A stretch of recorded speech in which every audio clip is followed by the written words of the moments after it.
All right. Good morning, everybody. I hope you're all having yourselves a fantastic start to your Friday. And you're feeling, say, refreshed, recharged, and ready to go. But I'm not sure if that's the theme of the week here a little bit. I think probably a good week, right? To reflect on not more so necessarily how much money we've made, right? Or any of those things. That's a lagging indicator, but more focusing on what did we learn this week, right? How did we get better? How did we improve? How did we fix something that was maybe costing us money? Whatever it is. From my perspective, right, I think the thing that I've done really well this week is I've not been like pot committed to ideas, or I've not had the hopium come in too bad. I've done a pretty good job of kind of managing risk and not getting like too emotionally attached to positions. And today I'm going to look to keep building off of those good habits. Yesterday's perception on if I was early or not was strong, but not perfect. So again, continuing to refine and improve and kind of control some of those variables. And then hopefully from there, we can get ourselves some pretty smooth trading and hopefully a nice end to the month. The final thing to mention here to a certain extent, kind of looks like it's just setting up to be like a day of consolidation, right? Or an inside bar day, or just a little bit maybe less enthusiastic than we would potentially like. We've got still a lot of earnings narratives that are impacting markets, whatever you want to call it. And that for sure can create a little bit of extra problems. Or at the very least create extra resistance, right, that we have to deal with. And we want to be a little bit cautious and patient with that narrative effectively being in play. All right. So today's economic calendar should be a little bit chiller. We got data at 9:45, so it will be a slightly slower start to the AM. Don't anticipate myself placing a trade before that data drops, but we'll see. We'll see if something crazy comes together. But yeah, besides that, let's start mapping things out here. Let's figure out what we want to do. And yeah, hopefully everyone has enough coffee crisps and Halloween snacks beside them to make sure that price isn't too spooky for us here today. But yeah, let's get after it. So ES, we got a 2 out of 3 to the downside with volume. So we've got quote unquote trending price action there, lower, but now we're sort of opening up in the middle of that previous day's range. So for me, this is setting up as an inside bar or a day of consolidation. To the upside here, I think it's still realistic for us to have a little bit of a two-way tape. We're so close to all-time highs, so it's not worth effectively like screaming to the mountains that it's trending price action lower. Contextually, it really isn't. We're still, I mean, yeah, we're 30 points away, 40 points away from all-time highs. So I shouldn't be too locked in, I think, on a singular direction here this morning is probably the phrase I'm trying to find. Can't type. All right, and then to the downside here, was it 68.80? So fine, we can handle that. Make sense? Yeah. I'll just assume yes. All right, NQ, red candle, increasing outlier, pretty punchy gap up. So again, 2 out of 3 to the downside. With the vol, again, same thing. You know, we're so close to all-time highs. Wouldn't be surprising if it pushed there. Target here to the upside, 26.3.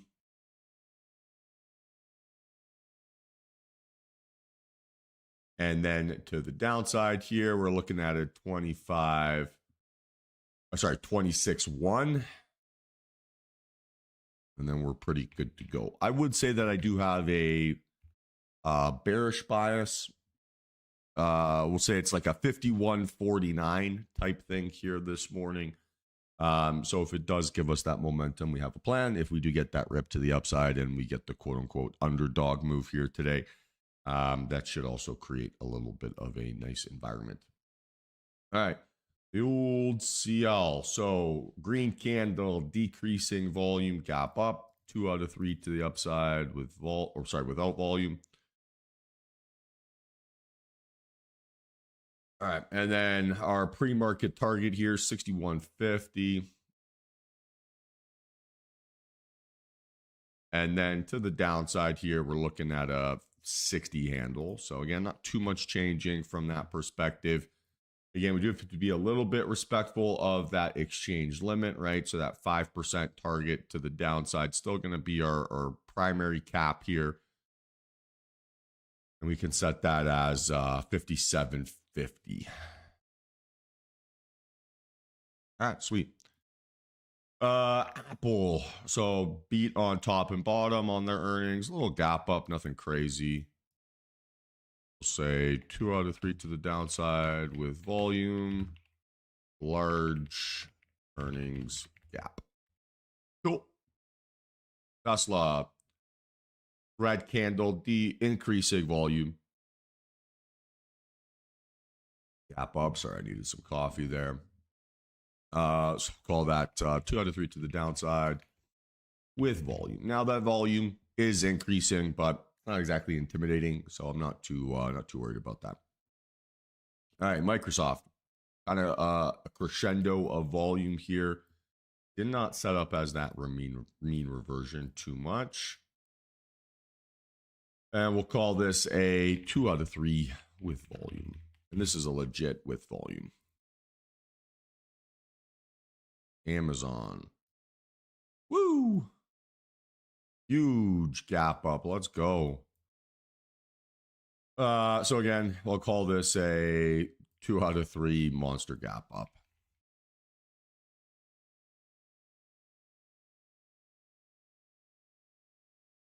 All right, NVIDIA, red candle, decreasing volume, gap up. So 1 for 3. AMD, red candle, decreasing volume, gap up. So again, 1 for 3.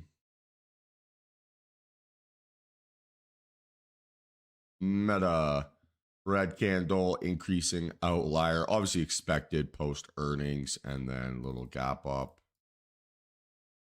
So we'll call this 2 out of 3 with vol.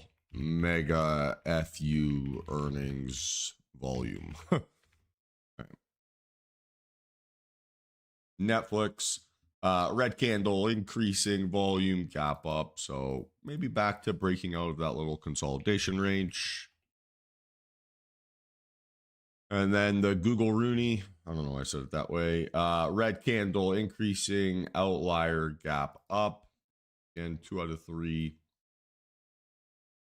with, we'll call it earnings vol, maybe is the right way of describing it. All right. And then VIX, 16.23.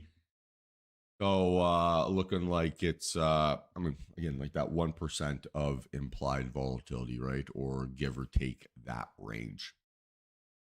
I got something I read last night that I want to bring up here. One sec.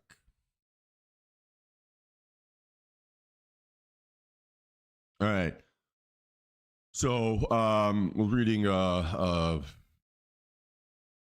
just a book on like it's like the mental game of high performance or something along those lines. It's called, and great line in here that stuck with me. So I'll read this whole paragraph. Wanting positive experience is a negative experience. Accepting negative experience is a positive experience. It's what the philosopher Alan Watts used to refer to as the backwards law. The idea that the more you pursue feeling better all the time, the less satisfied you become, as pursuing something only reinforces the fact that you lack it in the first place. The more you desperately want to be rich, the more poor and unworthy you feel, regardless of how much money you actually make. The more you desperately want to be sexy and desired, the uglier you come to see yourself, regardless of your actual physical appearance. And the more you desperately want to be happy and loved, the lonelier and more afraid you become, regardless of those who surround you. And the more that you want to be spiritually enlightened, the more self-centered and shallow you become in trying to get there. So it's this idea, right, that we are constantly trying to make decisions, especially when we're trading, that give us a short-term dopamine relief, right? That make us feel, or we're trying to make decisions that make us feel as if we're accomplishing something, or we're making progress, or we're getting better, or we're doing all those things.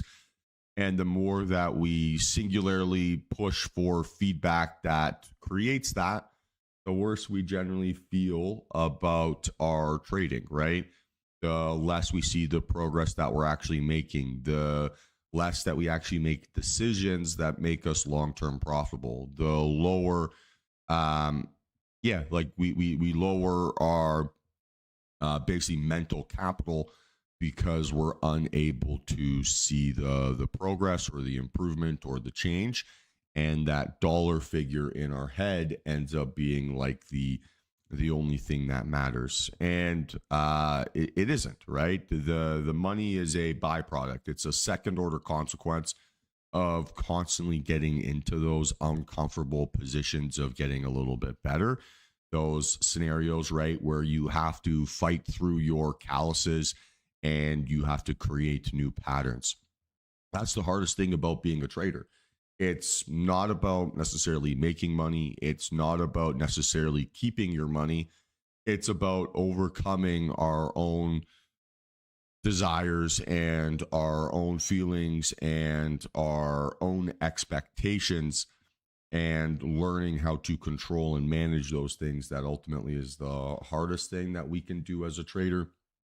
And if we constantly choose to play a game that creates too much volatility, right, mentally for us by being P&L brain obsessed and only thinking about money and only caring about those things, then the more we're going to struggle, the more that we're going to trick ourselves into thinking that we're not getting better. And we're going to get addicted to feedback loops that don't actually help us improve. I don't want that for anybody here. I'm sure nobody wants that for themselves either. And hopefully, right, today, if you're struggling with that, can be the first day towards taking that first big leap towards just learning to delay that gratification as much as possible. So we'll see if we can come up with something here today. We'll see what the market has in store for us, or we'll see, what we can kind of get away with to a certain extent. But for me, that's a very important kind of talking point, right? It's something that is a key reference or a key theme in the psychology series. And it's something that I want you guys to take seriously, right? So there is no like naturally gifted traders. There's no one here who has like a natural talent to be a billionaire or something along those lines. Like that doesn't really exist. You just have to learn how to fix your problems, and you have to find joy in fixing your problems.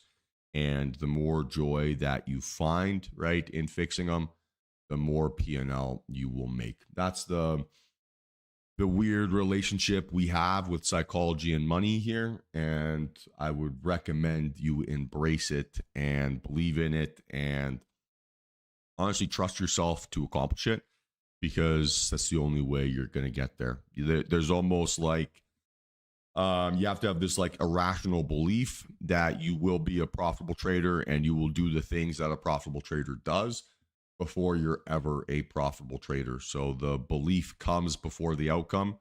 And I think a lot of people lack that belief sometimes, right? And maybe it can be they believe it on a long-term basis, right? They believe it on a week-to-week, month-to-month basis, but then they don't believe that on a trade-to-trade basis. And then they skip steps, or they cheat themselves, or they do whatever. And none of those are particularly sustainable habits or things that will actually help you accomplish your objectives long-term. So that's the challenge I have for everyone here today. How can you believe that every decision that you're making here is setting yourself up to not be profitable today, but to be profitable tomorrow. And the more that we can focus on delaying that gratification, I think that's going to be how we go after it. Yeah, the ORB settings should be the same as mine. There's nothing like the indicator, the way it's posted, or the charts, Christopher, should all be defaulted to the same settings. I'm just on the daily time frame, so you can't see it there. All right, so that's market open. Let's see how things kind of shape up this morning effectively, right? Or, how things go. Again, expecting a day of consolidation is probably the most likely outcome here this morning. Yeah. So, okay, here's a couple things that have happened. So fixing people's paper trading accounts. So you want to go into trade and then this little account settings tab here and reset it. I like to reset it or recommend people to reset it to be just absurd leverage. So I just have 500 to 1 here. And that just means that I'm never going to get an order rejected for margin requirements in the same way that if you enter a trade with your prop firm, you're not going to get rejected for order requirements. So a lot of the times when people have 20 to 1 or 10 to 1 or 50 to 1 leverage or whatever it is inside their paper trading account, they're just unable to execute trades because a 2-contract position will eat up all of their available margin. So that's the quick fix to do that. And then however else you want to do it. I mean, I just keep it at that 100K. I don't really care. But yeah, let's see if that hopefully makes a difference for you this morning, Scott.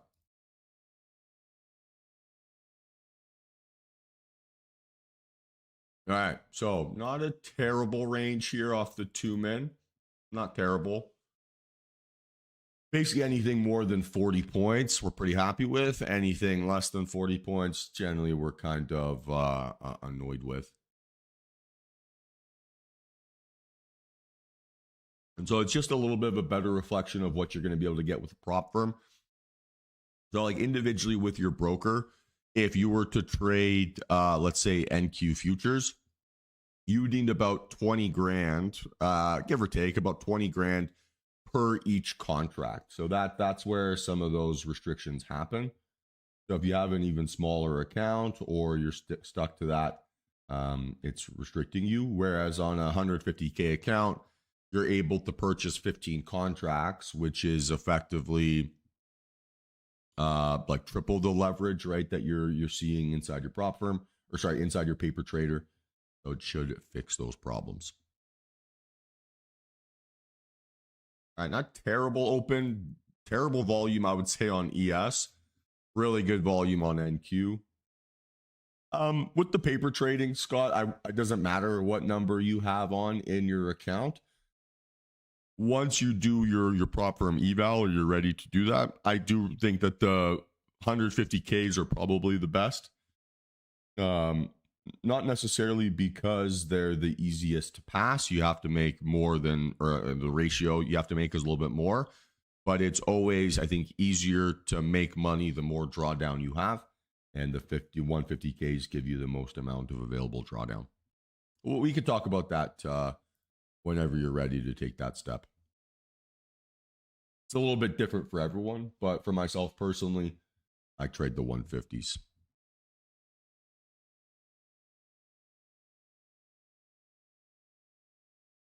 I mean, it's a good problem to have, Kellen. So I don't know. I wouldn't really worry about that too much. I think your primary objective with prop firms is to use that money to fund your first 100K or 150K or whatever it is personal account, and you should be trying to gamify making as much money as possible to keep funding the personal. The way I look at it, if they call you to live, sweet, who cares? It just means that you're trading well, you've got a proof of concept, and you should have confidence to trade your own money.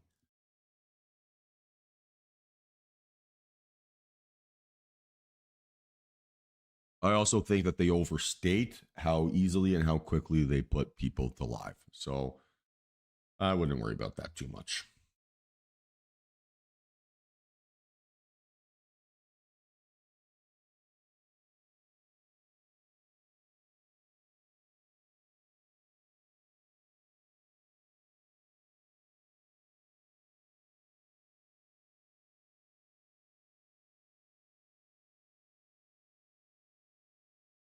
No, I trade my personal. I manage like a little family fund type thing. I will never not trade a personal account.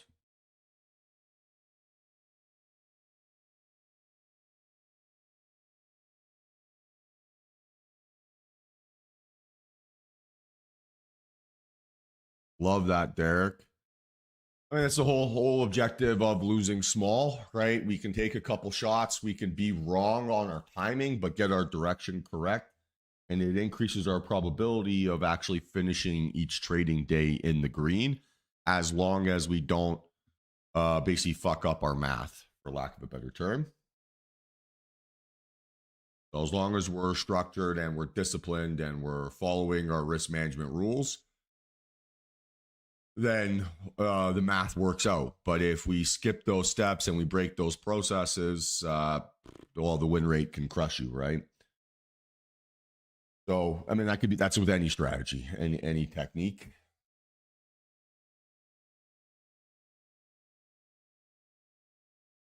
So it's like I've met a lot of traders who have win rates on their strategy of like 75%, but every time they have a losing trade, it blows their account. Yeah, that's it. You get that 3-1, or you get even 2-1. Like if your average win is 2 times bigger than your average loss, you only need to be profitable on 33% of your decisions to break even. Like, no offense, guys, we're all idiots, but none of us are dumb enough where we're only going to get the direction of the market correct 1 out of 3 times. So it's like we're we're trying to idiot proof our strategy to a certain extent. And that's why the risk management is so important. Because if I'm not an idiot in those contexts, I can basically be an idiot in every other element of my trading and still be profitable. So then if my risk management improves or it's sharp, and then I start making trading decisions and I improve the quality of my trading decisions, hey, now I've got an edge, right? Now I've got something that can cut through a lot of the bullshit. I've got something that has a very reasonable expectation of making me very green. And it's just because I'm respecting the numbers game. That's really all it is, right? Trading is just a numbers game. It's, can I make good decisions? Can I be consistent with my decisions? Yeah, that's the way to do it, man. 100%, Derek. Absolutely the way to do it. Like, how can I make it impossible for me to lose first? And then if it's impossible for me to lose, or like I have to win, like I have the same odds of like winning the Powerball of losing, then you're in really good shape as a trader. It's almost like one of my favorite exercises to ask people to do is, if they're not happy with their trading, to write down all the things that they would do if they were a better trader, right? So like if I was a better trader, I would take my profit off the table sooner, or I would manage my risk better, or I would do XYZ. And then once they make that list, I ask them to compare it against their last 5 trading days and see what the difference is, right? And that often is a very, very humbling experience for people, because they realize they know what they need to do and they're already doing the opposite of it.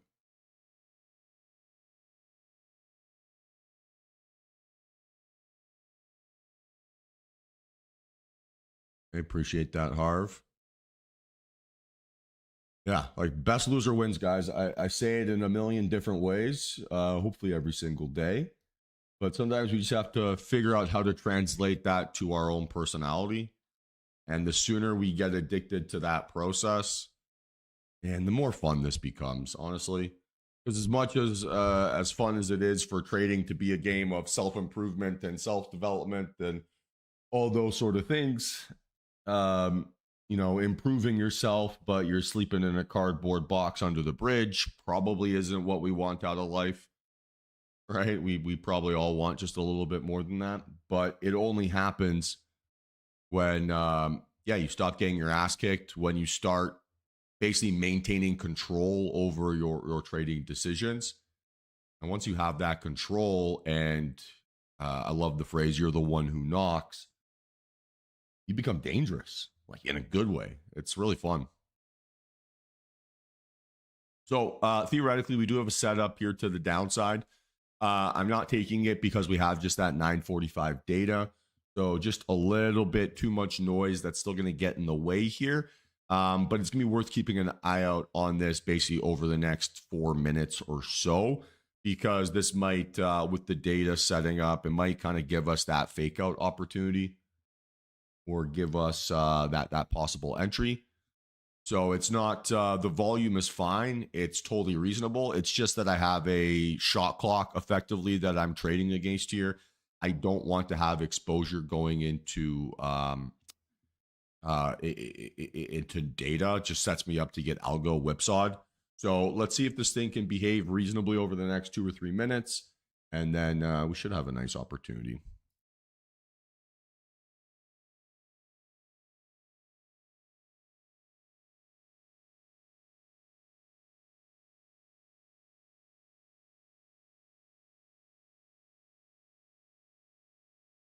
How's everyone feeling this Friday? Everyone feeling good?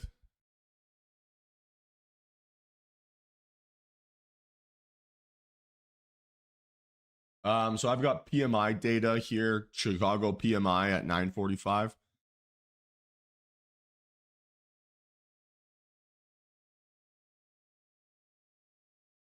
Fantastic to hear, team. Yeah, I feel pretty good too. I got no complaints. Happy Halloween, everybody. Yeah. I bought so much candy in the hope that I'm going to have some trick or treaters tonight, but with the sneaking suspicion that I'll have two. And I'll be able to have a lot of little leftovers for myself.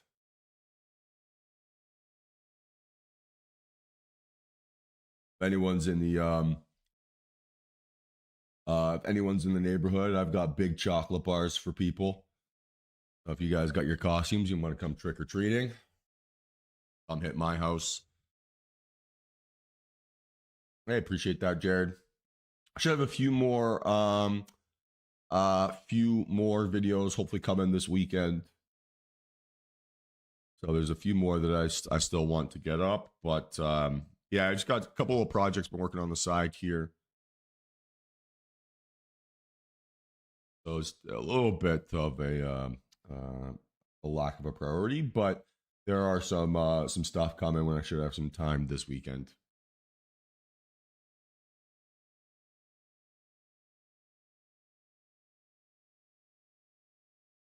I love that, Paco.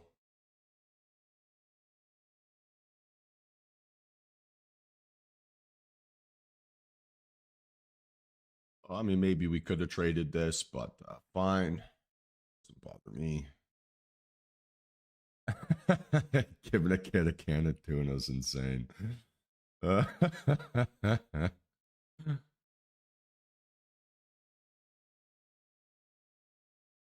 Yeah, that or the mercury poisoning. It's it's such a funny move. It's better than giving a kid a toothbrush.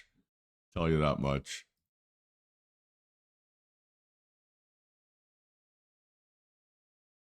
Oh yeah, I mean spot on. All right, come on, 45 seconds. Let's see how this thing behaves here.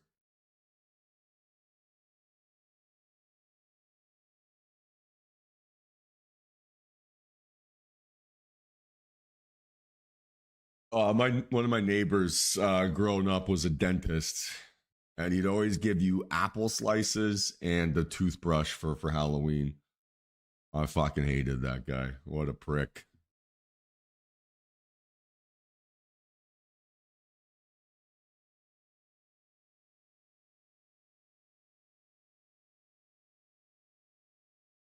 well, 2 weeks to eat all that candy is disgusting at the same time.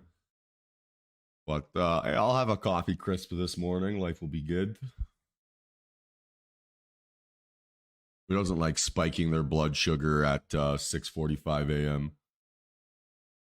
All right, so we're possibly watching here for a little downside rip. It would be on the 5-min time frame.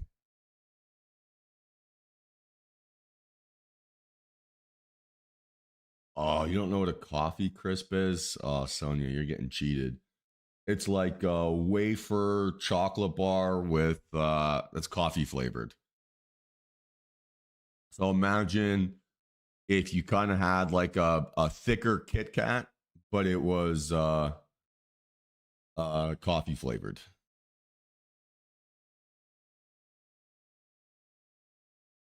It's delightful.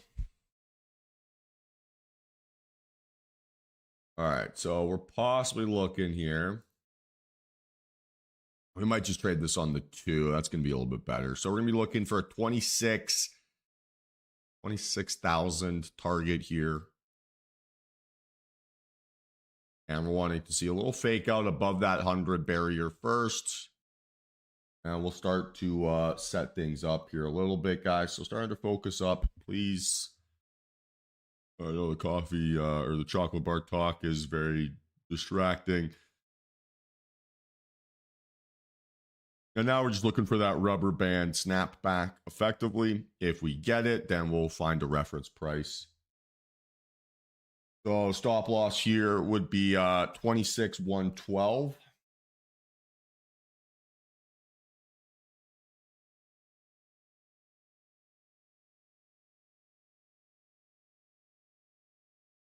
And still no reference price, so guys, so be patient here.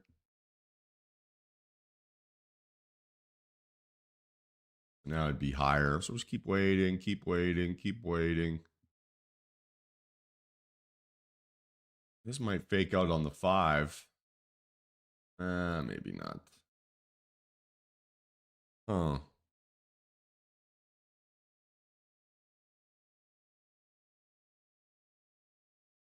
Kind of looks like it might be a reversal scenario. So I'm going to ignore the downside setup for now. I'm going to see how this handle settles in a little bit here.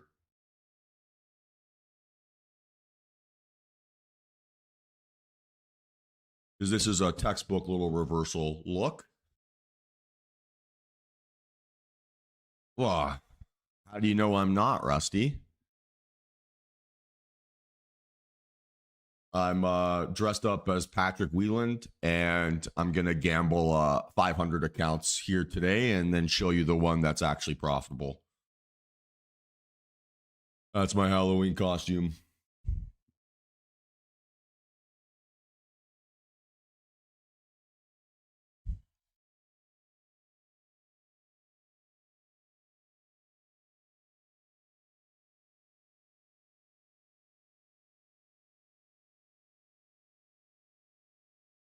The only thing I couldn't get nailed on there was his thinning hairline. So we'll save the picture for later.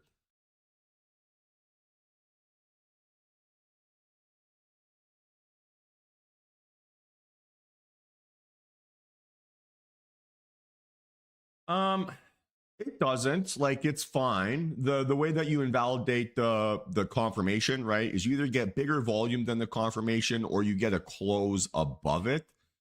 The thing that made me hesitate is just the 3-min time frame, right? So it was that it looked like it was more of a reversal, signal on the 3-min than it was maybe a breakdown. So if I'm getting those conflicting signals and such a divergence between two very short-term time frames, I would rather default to the longer one and not get stuck.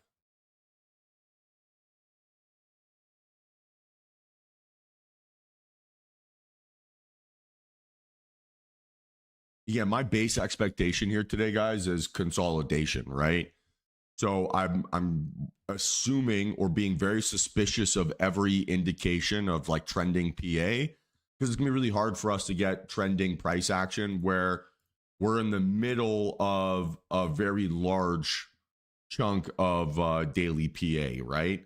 So we're effectively in the middle of yesterday's range. So it's very hard for us to get trending price action. So you're dressed up as cannons, respectfully there.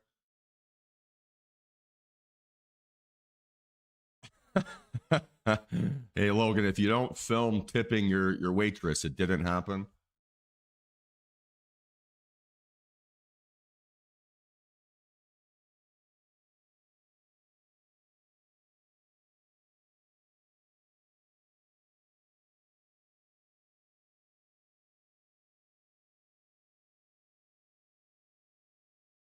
All right, so again, we're looking for the little fake out here now under this green candle's low.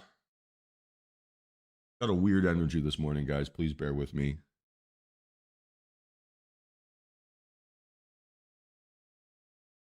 But yeah, we're looking for a little fake out under 26.89. That's kind of the target.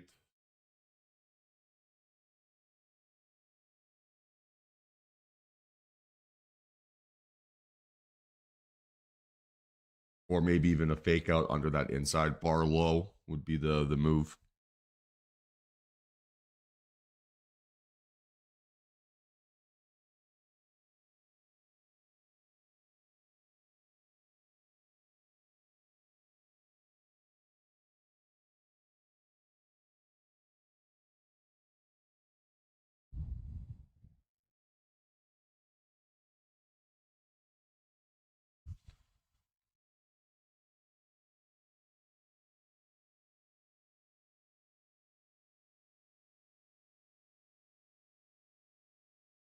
So again, right, we're just waiting for the little fake out under, approximately 87-ish.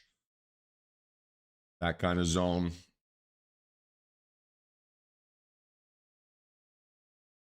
Or at least some sort of indication that bears have failed.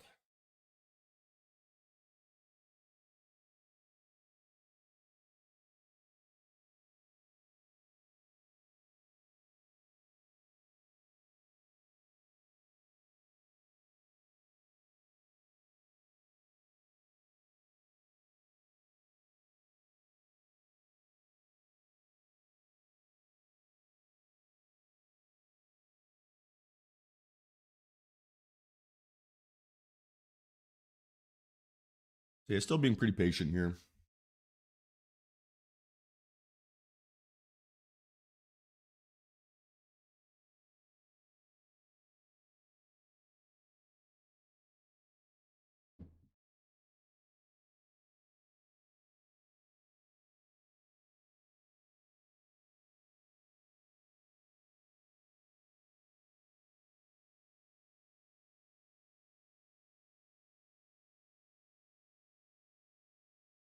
I don't think we have any significant 10 a.m. data here today. Yeah, we should be okay.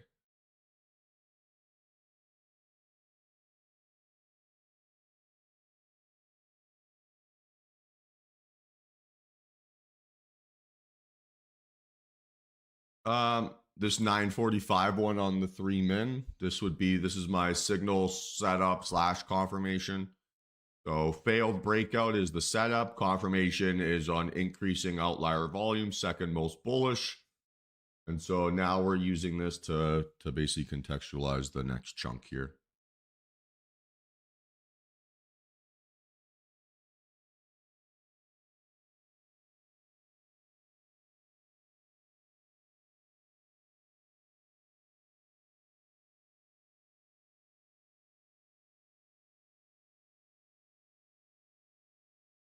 So let's wait. We got no rush here.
Okay, so is that our little fake out lower?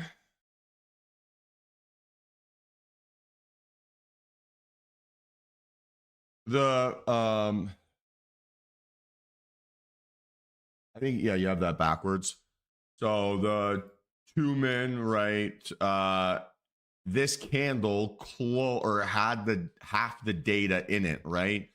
So half this candle was before the 945 data, the other half was whatever.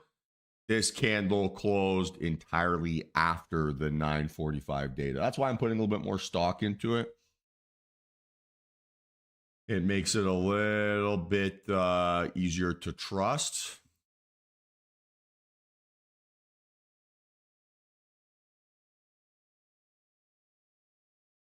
So we potentially have our little fake out in play here now. I'd probably want an entry under 100. So like reference price here would be, I don't know, like maybe 95-ish. And this might be a fake out again. So just be patient. So we're going to set these things up now. There's our possible little shake and fake. And if that's the case, now my reference price would be my previous fake out low. So we're looking at a 78.50 stop loss. So 26.07. I'll just call it 078 to keep my life simple. Now we want to see a gentle pullback here into this area. Nice and slow, nice and controlled, right? Nothing that it makes us feel like we're chasing.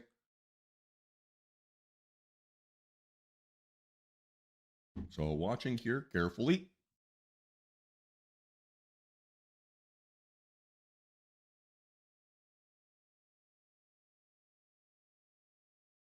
Okay, guys, I am in at 085. Stop loss 78. And pretty much perfect right away.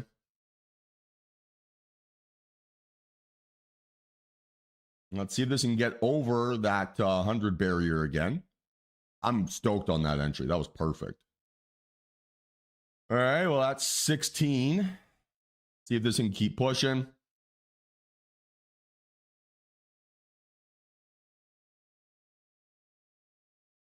Gotta hold above 100.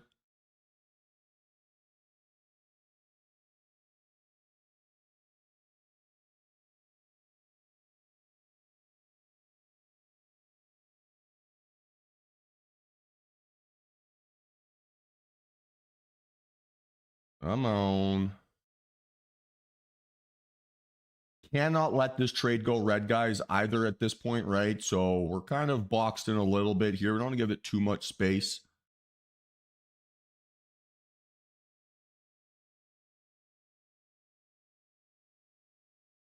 So it should squeeze here. This should be our squeeze spot.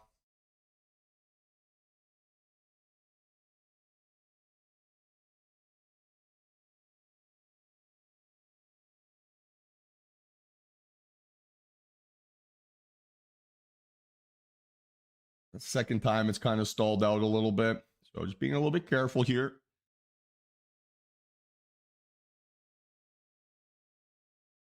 Because that trade was set up a long time before, right? So we told you guys exactly what we were looking for. Nice slow pullback. As long as it was nice and slow, it was going to be an entry. Everyone had the information they needed. So ask yourself why you galaxy brained it, right? That's the thing. Or how you can improve your execution technique to make sure you're getting filled. There's too many trades, guys, we miss because of sloppy technique. That's annoying as heck.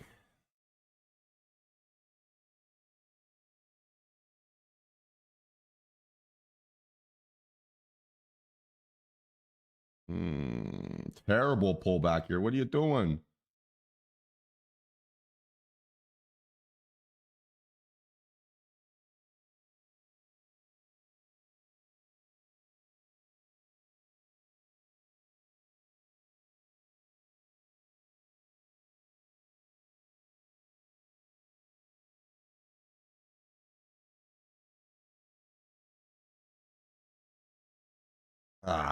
Dumb price action. So mean.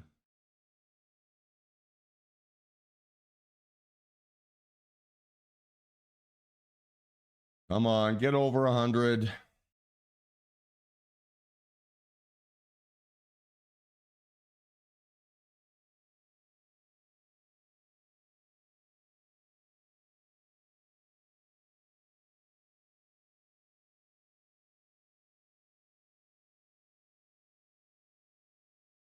Okay, watch here, guys. Watch here.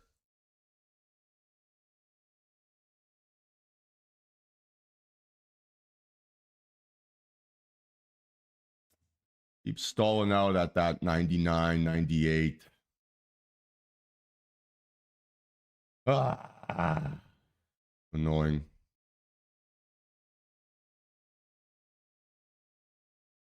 All right, so I'm going to focus on closing here as P&L is increasing at this point. So I'm looking for my exit, guys. I am looking for my exit. First little decent pop. I'm going to look to close. See if we can get it. Here it comes. All right, I'm out. Exit price 103.50, 103.50. Awesome. Awesome trade, guys. Awesome trade to start the day. Bit of a battle. We had to give that thing as much space as we possibly could to play out, but we did a good job there managing our expectations. And again, if this thing resets, we can always try again. That isn't a big deal. But it just wasn't behaving perfect, right? It's kind of indecisive. Now I closed it, and then now it's up an extra 10 points, so fuck my life. But that's life, right? That's a part of the game. Profitable traders are always closing their positions early because they're closing before the market turns against them. So don't hold that against yourself. That's a nice win to start the day. I'll take that all day long. $1,400. I'll go any day of the week there. That's fantastic. Spooky season in full effect.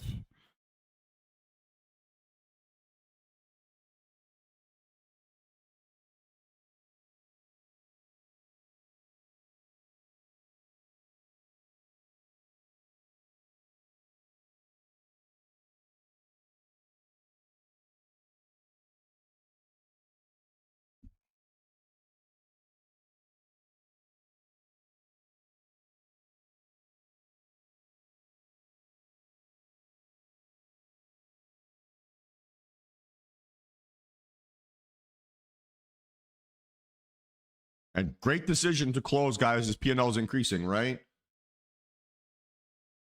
Stop loss is red line.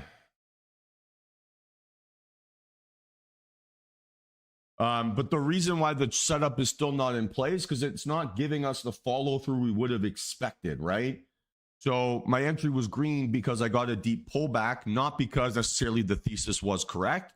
If the thesis was correct, right, it would have gone and separated above our confirmation candle high.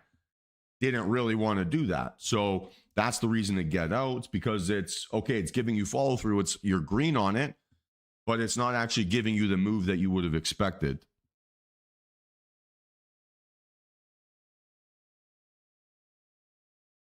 Like it didn't scream reversal, right?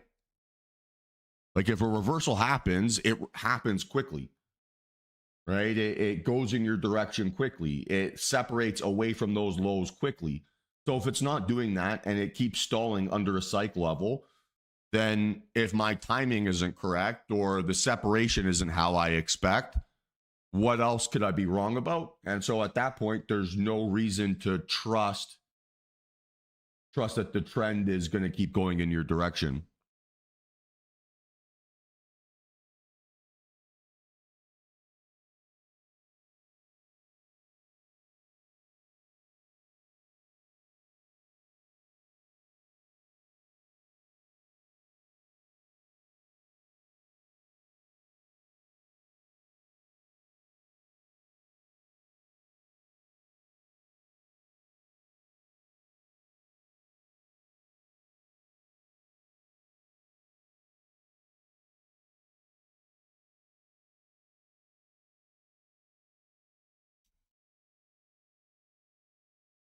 So if it sets back up, right, means new setup, not the same one. Let's go, Logan. Congratulations.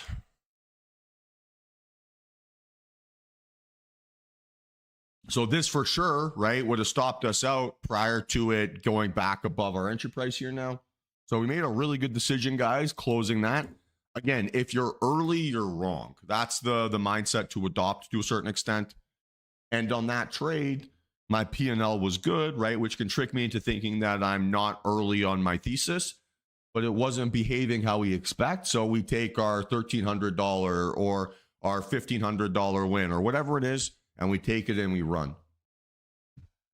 Yes, it was built around this mega volume reversal candle at 9:45, and we just waited to see a fake out underneath it. We saw two. We went long after the second fake out.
So 5 min, is it setting up to the downside? I guess theoretically, yeah.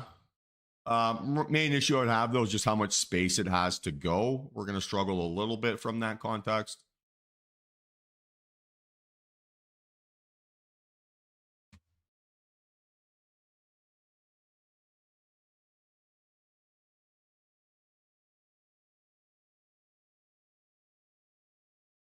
When you set your reference price, I've seen you drag your mouse from the reference price to the stop loss to see risk. Can you show that process again? Not quite sure what you mean by that, Scott.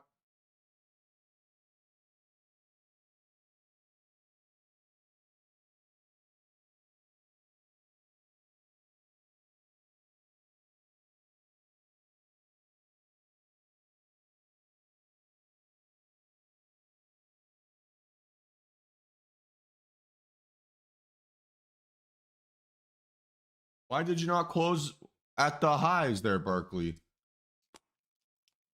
Why not? Like, the instruction was pretty clear early on to close as P&L was increasing when it was above our entry price. So how'd you let that one turn into a loss?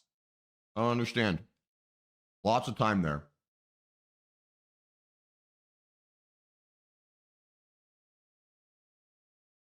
But why? That's what I'm asking. I'm not asking what you did. I'm asking why you did it.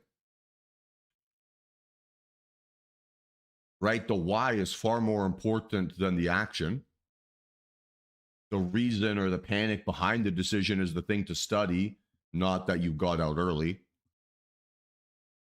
So why did you feel as if you were smarter than the market and could do something different? Hey guys, our rules don't work if we choose to selectively follow them, right? So by committing to being a trader who is quote unquote disciplined, you're not committing to never making or never losing money. You're committing to following every single one of your trading rules in every single scenario, in every single context, and then never overriding them. That's it. That's what being a disciplined trader means. So I don't understand why we're so obsessed with overriding our plans because we're P&L hunting. We made a lot more money here today because we weren't P&L hunting, right? Because we were just trading our system.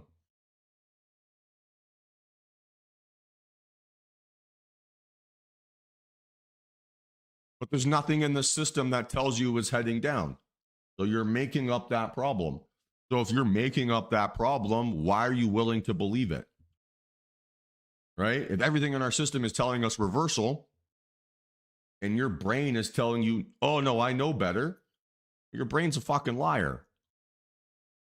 It's not doing what's best for you, it's doing what's easiest. And you got out of that trade because you want to feel correct about, oh, I've got the boogeyman feeling of the market selling off.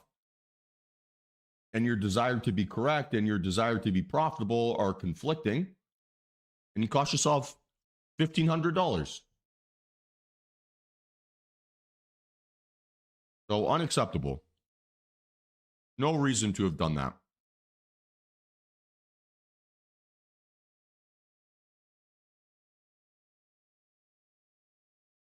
But guys, we're all adults here.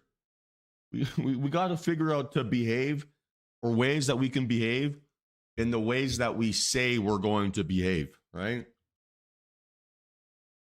Like no one can tell you here to brush your teeth and comb your hair. You got to figure that one out for yourself.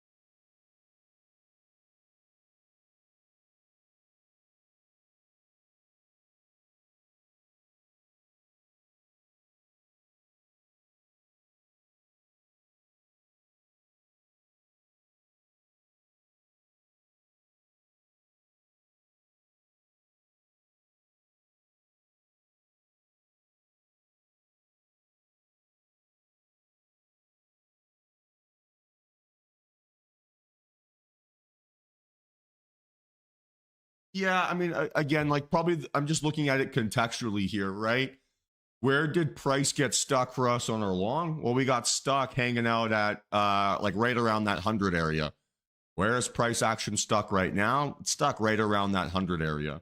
So, although we theoretically have a setup here to the downside, it's not behaving um, differently than our reversal to the upside was, right? So I'd rather give this a little bit of time to separate away from these lows because that'll give me a better trigger effectively. So yes, we theoretically have a setup, but contextually, I don't want to take that setup until I see separation away from that zone of stickiness. And the reason why I'm worried about that zone of stickiness is because my base expectation here today is a day of consolidation, right? We're opening up in the middle of yesterday's range. So it's very, very difficult for us to quote unquote create trending price action. So if that's the case, I just don't want to front run those moves too aggressively. And I'd rather use a little bit of extra context to hopefully save me some money.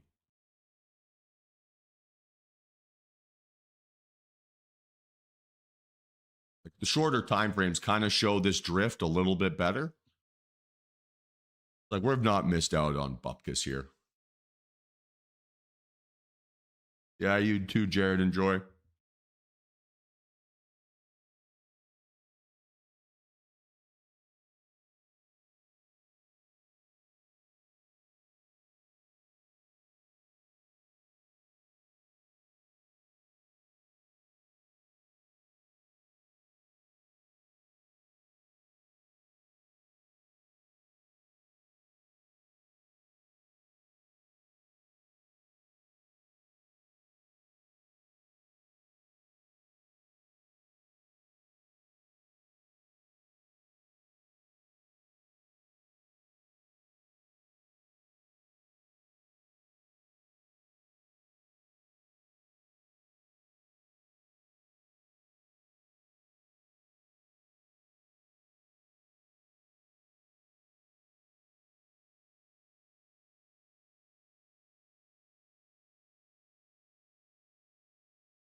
what uh what I want to stress, guys, right? One of the important things about being a quote unquote I don't know if discipline's the right term, but maybe profitable. All I'm doing, guys, is when I enter a trade, I have an idea in my mind of what a strong trade looks like, right? And I have an idea in my mind of what a weak trade looks like. So a weak trade is either one that stops me out, one that spends a lot of time in drawdown, or one that kind of moves unenthusiastically, right? A strong trade is anything that runs away from my entry price, gives me pretty quick follow through, right? Pushes prices higher, or moves in my direction. And it's constantly like elevator move, elevator move, elevator move. So all I'm doing when I enter a trade is I am visualizing those two scenarios, or I have those two scenarios playing out in my head. If it's a scenario A, right, which is the weak reaction, weak move, weak whatever, then I want to get out, right? Because I know that my trade is weak. If it's strong reaction, strong move, strong whatever, sweet. I want to hold on and carry through and keep getting that nice oomph. So trading isn't about whatever. It's not about like being perfect, I think, to a certain extent. It's about not allowing yourself to be surprised. So if I'm not surprised that price action is stalling at 100, or it's bouncing off of this level, or it's doing XYZ, it's much more easy, or it's much easier for me to make a decision that basically maximizes my profit right in that scenario. But if I'm surprised and then I'm trying to figure it out and hope to God I can guess what's going to happen next, what am I doing, right? I'm just setting myself up to make an emotional decision because I'm now trying to answer a question to basically mitigate that surprise factor. So I don't need to do that, right? I can be more proactive than reactive. So if you know what you're going to do, regardless of the scenario, or you can see the two different scenarios in your head before they happen, it's a lot easier for you to control your bias, right? Or to control your emotional reaction and to make a good decision. But if we enter a trade and we think, okay, I've got a bullish signal, but my gut feeling is telling me it's bearish, and you take the trade, you're always going to be looking for confirmation biases to get out and to fulfill that plan, because that is the only plan you have in your head. So our job, like I was saying this to someone yesterday, I honestly don't care what direction the market goes. If a bullish setup fails and I get a bearish setup after, I'll trade the bearish setup without any hesitation. If the bullish setup goes and it keeps running, I'm not just going to look for bearish setups because I think it's moved too far. So I never know what the market's going to do next. I have no clue. None of us do, right? So all we're doing is we're creating rules that we can behave within so that we can shut off our brain and then just focus on what does strong look like, what does weak look like relative to our setup, how can I manage my emotions, how can I avoid getting in my own way. But if we're going to introduce our own biases to our system, then we're going to selectively pick and choose trades. And no offense, and this is like me included, but none of us are good enough or smart enough or emotionally intelligent enough or whatever it is to be able to every day just have a feel for the market and know exactly what's going to happen and exactly what it's going to do and always get that direction right. So we have to restrict ourselves to making decisions within the confines of our rules, because that's the whole point of our rules. They are when we backtest, right? When we study patterns, we create structures for ourselves that we can consistently behave within. And if we're going to skip those structures because we need to reward our feelings, man, we're fucking idiots. we're playing a short-term game, not a long-term game. Right? If we need validation from our P&L, we need to be correct on every decision. We end up just being wrong on every decision because we make emotional reactions and then we get hooked to that emotional feedback loop. And then when we have a bad trade or a bad result or a bad whatever, we can't accept that and we make things worse and worse and worse and worse. So make it easy for yourself, right? Shut off your brain, follow your rules, define what your plan looks like, and stop believing the garbage you tell yourself once you're in a position, because none of those thoughts are real, right? They're all fugazi, they're all fake. And we have zero evidence that they actually make you more money. So why rely on those intrusive thoughts? They are not making you a better trader.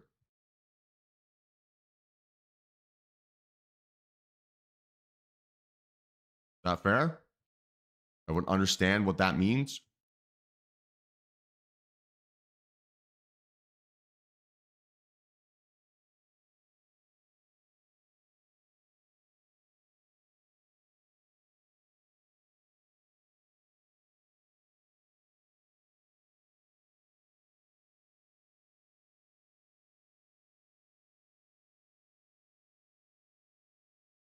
So, like I've said this a bunch last 2 weeks, but the number one rule of being a rules-based trader, right, which is the only way that you're going to be profitable, is that you never break your rules.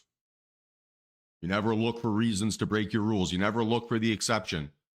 You trade your system. If you trade your system and you stick to those processes, you will be profitable. If you trade your system and then try to tweak it to maximize it and to be absolutely perfect, you will lose, right? You will be a loser. I don't mean a loser in like your personal life. I mean it in your trading.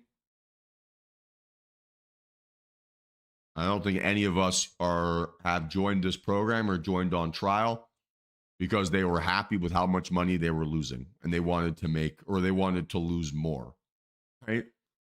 No one is here for that reason. So why do we keep making decisions, right, that are the same decisions that losing traders make? A winning trader follows their plan, they stick to their process, and they execute within the structures that they've created for themselves. They don't break those structures during a trade. If our foundational elements stop working, because we're consistent in our process, we'll be able to fix that element and improve. Like a lot of you who've been with me for, let's say, 4 months or more, you guys have seen this process play out in real time, right? We were getting faked out too much on trades that were moving in our direction, and it became obvious that our stop loss technique wasn't working as we expected. So, because we did the same thing every single time on all of our trades, it was obvious what point was breaking and what we needed to fix. And then we could transition to the fake out entry and solve that problem. But if our behaviors are random and we're making it up as we go and we're relying on emotional triggers to make ourselves feel good, then the patterns that cost us money and make us money aren't obvious. They're hiding amongst the tall grass, like a dangerous snake, right, that you can't see when you go to find your golf ball. And eventually, you play around in that grass long enough, you're going to get bitten and you're your ass whipped. That's not what any of us want. So we got to stop thinking we're smarter than the market. We are not. We're all idiots, myself included. I'm probably a king idiot. And so it's okay. I can make it easier for myself by not expecting myself to be smart. I can just expect myself to follow my rules. And any idiot can do that, right? We just choose not to. And that's a dumb choice.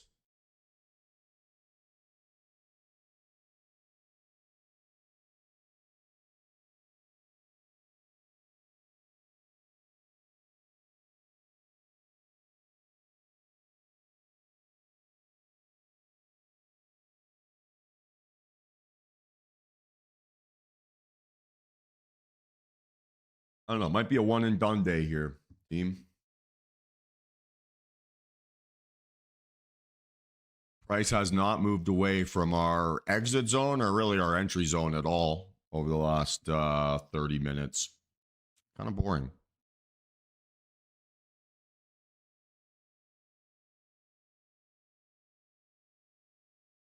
Yeah, I think that's fair, Jason. And I for sure have some like personal biases to not be too aggressive. If I finish the day green, then that's going to mean that I finish every day in October green, which I think is a really fun little benchmark. Not too often you get perfect months, so I don't want to lock that in for sure. And again, I didn't have a good trading month because I'm smart or because I'm better than the market.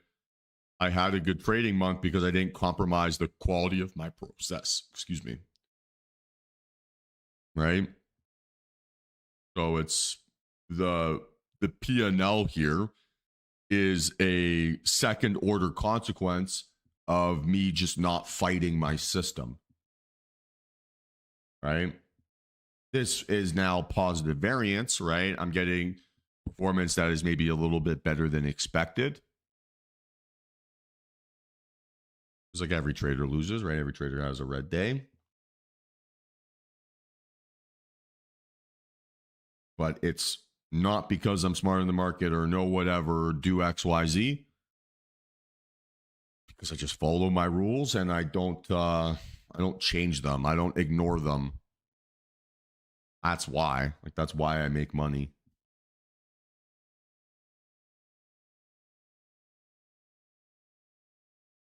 And you guys have all seen the ability to bounce back. You guys have all seen that a red trade is not the end of the world. So we got to stop optimizing to be correct 100% of the time. It's impossible. We got to optimize for the quality of our decisions and for following our rules. You can follow your rules 100% of the time. And I guarantee you will make a lot more money than if you're looking for an exception. Yeah, Jason, any green day is awesome. Any green week is better. Any green month is even better than that. And that's the game we're playing for. Right? None of us are one trade away from ever feeling rich. Not really how it works. So why are we trying so hard for each trade to be perfect, for the perfect result? Don't understand that.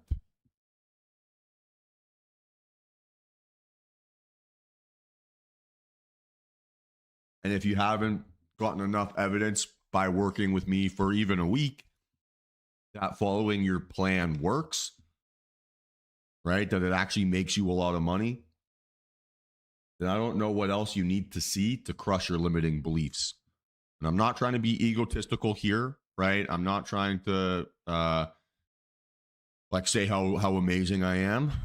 It's not the reality. It's just got a lot of evidence here to fight through that doubt, right? You've seen a lot of people make a lot of money. You've seen a lot of consistency in just execution and following processes. So why would you want to do anything different?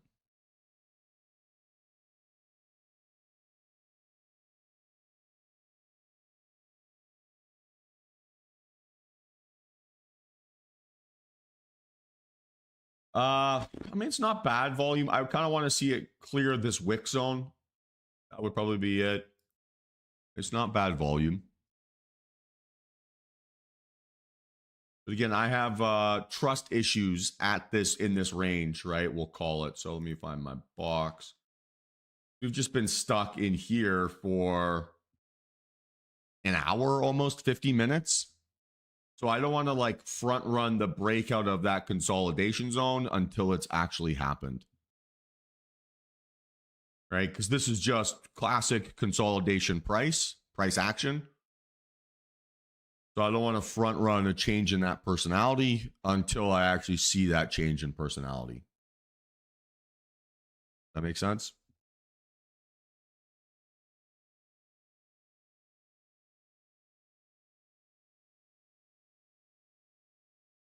Like, we have to choose our hard guys, right? To a certain extent. It's hard to follow your rules and it's hard to execute them, but it's also hard to suffer the results of not following them, right? Both of those things are difficult. One is difficult in the moment, one is difficult long term.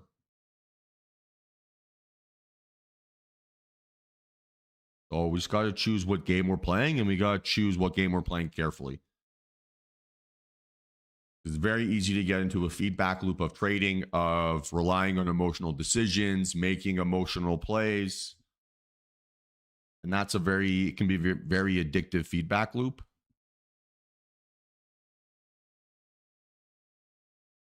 And once we get hooked onto that feedback loop of needing to be perfect, we fail. One of my favorite studies I've ever read was about losing weight and about people who diet and the success rates of diets. And they had two groups. One group was given a very strict diet, one that they had to follow 100% of the time. And the other group had a diet where they only had to follow it 70% of the time. The group that was expected to follow their diet perfectly, to never make any mistakes, to never do anything wrong, to always get it right, to always hit their macros, they ended up actually gaining a lot more weight than the group that only needed to follow their diet 70% of the time. And it was because once they had a mistake, once they had that one Big Mac or that extra greasy pizza or their full box of Halloween candy, it was the death of hope, right? It was like, oh man, well, I've got no room for error. I can't make any mistakes. So fuck it. I'll just eat whatever I want and make myself feel better. And then they don't get the result that they want. But the people that had the expectation that they didn't have to be perfect could make a mistake. They could stomach it psychologically and then actually lose the weight that they were looking for. It's the same thing with our trading. We're not expecting our rules to be 100% perfect. They're not solving for every possibility. We're going to lose money on a bunch of decisions that are quote unquote following all of our rules. But we know that. That's baked into our backtest. That's baked into our data. Our math is set up so that if we take 5 losing trades, we can still be green.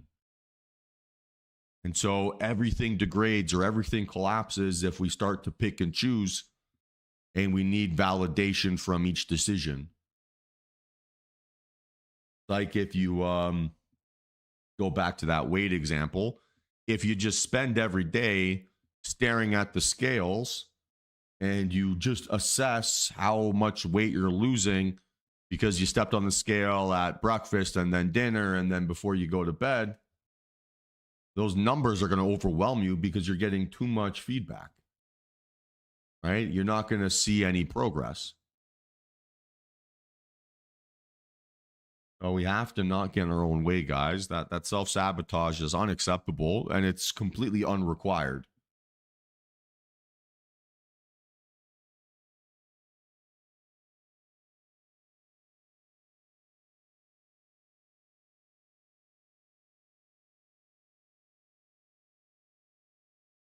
So we should have nothing to be afraid of. Like, yeah, what's the worst thing that's going to happen? Let's go, Sonia. Enjoy. Congrats on a great week.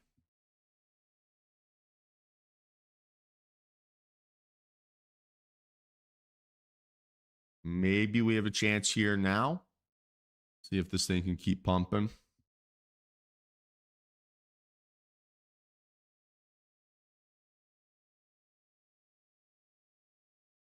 It's just a reminder, right? Our rules are in place to protect ourselves from making emotional decisions. It's why they exist. So if we're overriding our rules because of an emotional decision, we're doing the complete opposite of what a disciplined trader would do. And it's only the disciplined trader that will make money. And discipline is not, I never take a loss, or I never lose, or I never do whatever. It's always following your rules, and it's always learning from your mistakes. That's the game we're playing, right?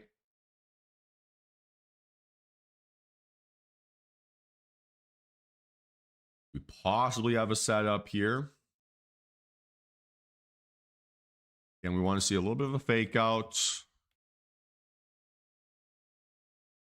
See if it stalls.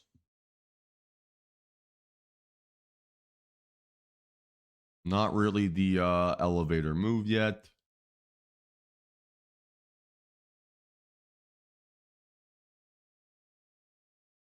Yeah, it's like it doesn't want to move at all.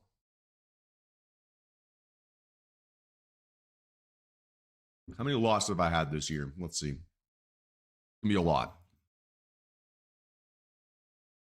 I've had 358 losing trades this year. That's like 2 a day on average. And I'm up a boatload. Like, who cares? Who cares how much you lose? Such an irrelevant statistic. Your win rate is so overrated. Who cares?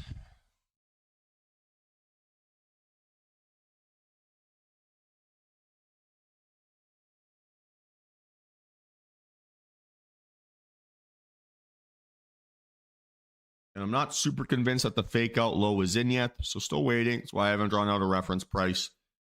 I haven't seen that like rubber band analogy we talked about there yesterday yet.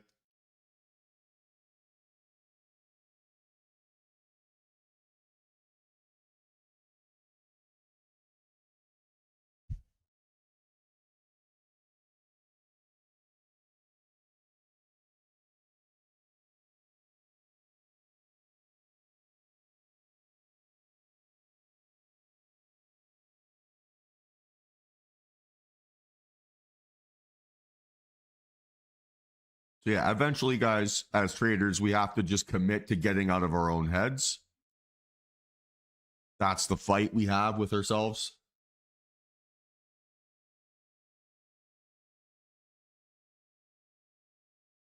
Well, it's just the risk reward thing, Paco, right? So everything here is telling me that I get 3.5 to 1 risk reward ratio for when I enter a trade. But let's say that I entered in at 144, right? And I'm risking, where's 144, right? And I'm risking 5 points or 6 points. For me to get a 5R return, I got to go to like 178, 180, right? I don't need a big follow through to cover my losses. In fact, here, right, I would have approximately 50 to 1 risk reward ratio effectively if this trade gave me my max follow through. So the math is set up that if we keep our losses small, we keep them controlled, we keep our risk tight, we don't need much, right, to get back to being profitable.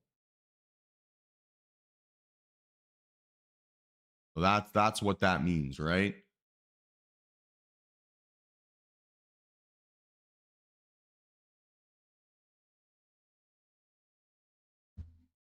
Not like we're hunting for $2,500 wins. Not really the mindset we have. But it's if we keep our losses small, we make it easy to be green because we don't need much. Right? We're making the game easy for ourselves.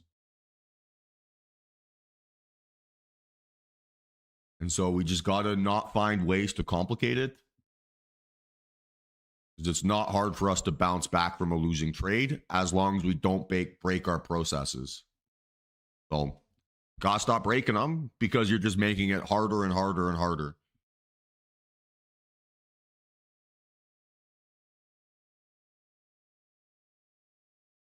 So it's based off of the approximate risk I have, right? So that's based on the reference price. But when I'm calculating that, I'm more calculating it in my head. Okay, my risk was 5 points. Now I'm up 5 points. That's 1R. Now I'm up 10 points, 2R, 15 points, 3R. So I'm doing it more from a points perspective in my head.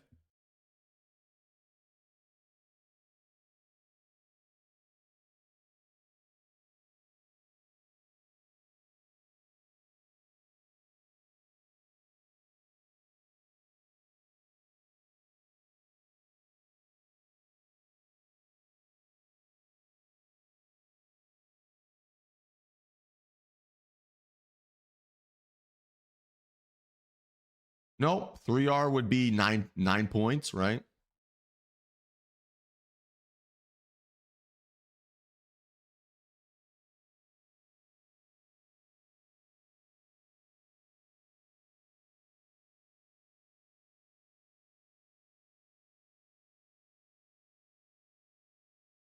Again, kind of a disappointing volume profile post reaction, like thinnest or second thinnest volume bar of the day there on that 3-min time frame. It's kind of annoying.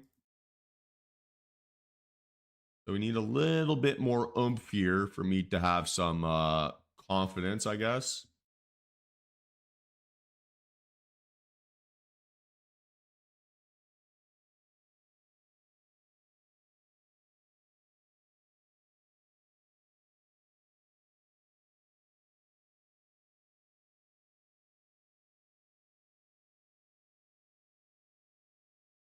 So Carter, you asked a good question in DMs. Again, guys, if you have any questions during the trading day, please don't send me a DM. I won't really have the opportunity to answer them, right, very easily. So if you have a question, please put it in the YouTube chat or the Discord chat. I'll copy and paste this in. So this was the question. Question to be answered after this trading session. It's a good one to answer during. Again, guys, if you have any questions, any intrusive thoughts, in the Discord chat, please, right? Please in the Discord chat. So I know you said we will not let this trade go red. At what point do you stop yourself from letting it go red? So I'm just watching the reaction, right? If it's elevator down and it flushes to my entry price, that's strong bears and I need to get out as soon as possible. If it's a little chop lower, then the probabilities is that it's still might maybe bounce below my entry price, but I'll be able to find an exit above it. So it's just replaying the elevator down, elevator up type analogy. As to the point of which I won't let a trade go red is once I'm up 1.5, 2R, right? So my risk is 5 points. Once I'm up 10 points or 7.5 points or whatever it is, I should not lose money on that trade, or it should be a really big disappointment if I do. Would be effectively worse, in my opinion, than getting stopped out. So it then just becomes like a framework for me to start thinking about, okay, how can I exit this position? Am I confident that it's behaving the way that I expect? And yeah, for sure, I'm not solving for 100% within that context. There are going to be times where I think I'm getting elevator down and then it flushes through. And you know what? Shit happens. I can learn from that. Okay, why didn't I find an exit earlier? Now I've got a data point, right, that I can attack and I can fix and I can solve. So if I get stopped out, I get stopped out, whatever. I'll be disappointed, but I'll have something to fix. So it's just, if it's a really aggressive rejection and it's an elevator down and it flushes through my price, well, if I can get an exit at my price or better, I'm going to try to take it as fast as I can. But if it's a little gentle pullback, then I should have reasons to think that I'll still get a bit more of a relief bounce. And again, I'm not solving for 100% here. I'm solving for like 70. I'm not going to be perfect on every single one of those decisions, but I need to make sure that my wins finish as wins, right? Once you're up a certain amount, and that's going to be a different number for everyone, you get tilted seeing that P&L disappear, right? If you're up, let's say $1,000, but then you finish down 500, it doesn't feel as if you lost $500. It feels as if you lost $1,500. And that can be a number that breaks you, right? Everyone has a number that breaks them. So it's just about being proactive and making sure that you don't hit that. And yeah, protecting yourself from yourself. So it's a little bit different for each person. And so it's just about understanding that. For me, the most tilting trade is the one where I'm up big and then finish with a max loss or get stopped out. So it's just a proactive decision to make sure that I don't allow that to happen to myself.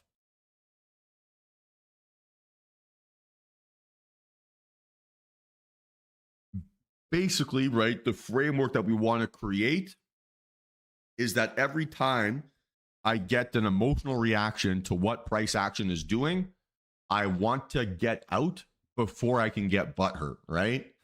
But before the emotional reaction can turn into something negative. So if price action makes me feel greedy, I want to get out right before I get punished for being greedy. If price action makes me feel as if my idea is wrong, I want to get out before I'm proven that I am wrong.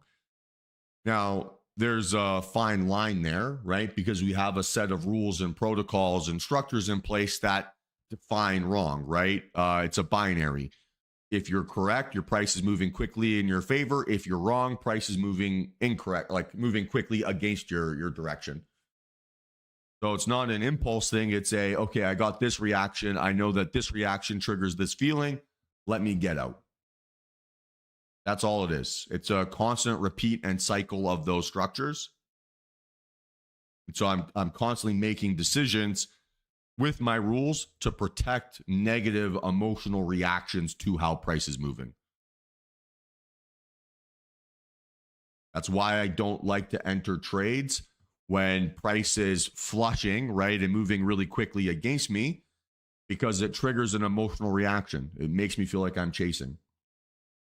I had 4 contracts on that trade, CD. 4 contracts. Approximately 6 points of risk.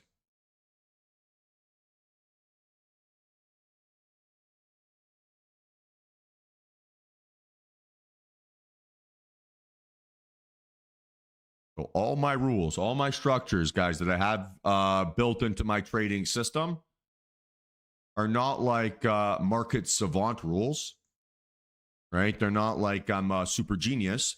They're there because they protect me from my worst version of myself, right? That is why they exist. So everything I'm doing is, once I'm in a trade, I am trying to be proactive to remove my negative emotional cycles. Right? And you get negative emotion cycles if you skip your rules and the trade goes in your favor, right? You get emotional cycles when you break your rules and the trade goes against you, right? You get emotional cycles when you oversize or you undersize or you ignore entries or you do whatever. Everything that I'm doing is binary decisions so that I can be objective in how I'm assessing my emotions, and then I can determine if they were valid or not. And if they're valid, that's a good data point. I've got something to track, right? I got something that maybe I can potentially trust. If they're not valid, well, now I've got another data point that I can track, right? And again, we're not going to be perfect on it. Like yesterday, we had 3 trades where I felt as if I was early on my entry. On 2 of them, I got out for a small win. On the 3rd one, I got out for a small win, and then it ran huge. So, okay, I was 66% win rate on my quote-unquote emotional rule-following process. But I actually made net positive money on that, because if I had prevented myself from trusting my process and taken that big stop loss, and then held out for that big win, I still would have only finished up $200 or $300. Whereas following those 3 trades, following my rules, I made $600 or $700 or $800 on those 3 decisions, and I finished the day nicely green. So it's just, how can I make future Michael's life easier by not complicating my process?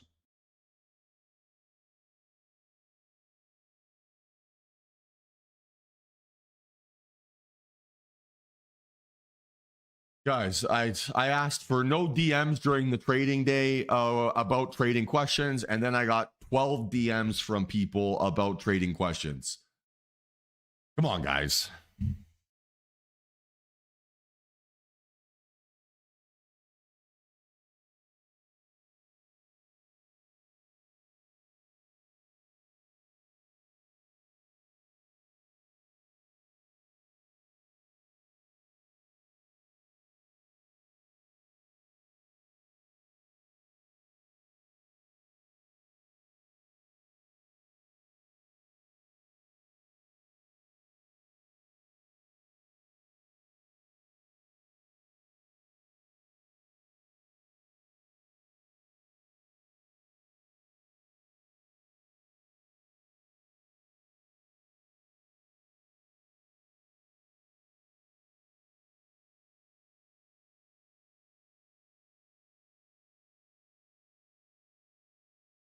Carter, did I answer your question?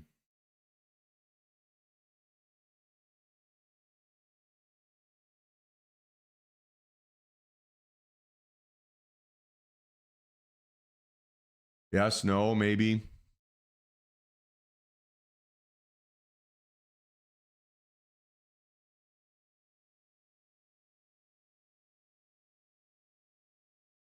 All right. Next time though, guys, please in the live stream.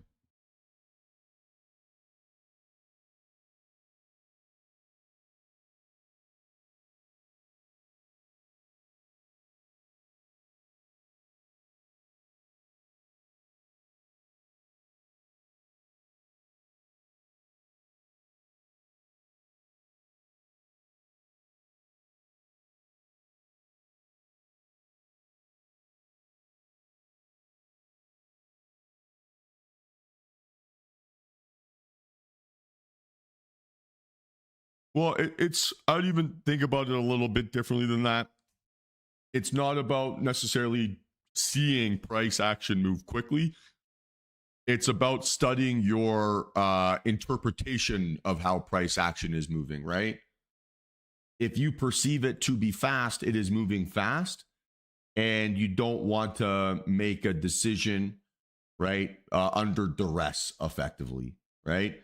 It's like every time the market is trying to rush us into making a decision, we're likely to make a bad one. So the bad one, if price is moving quickly against you, right, is to assume that it's going to quickly move back in your direction, when probably the most likely outcome is that you're going to do whatever.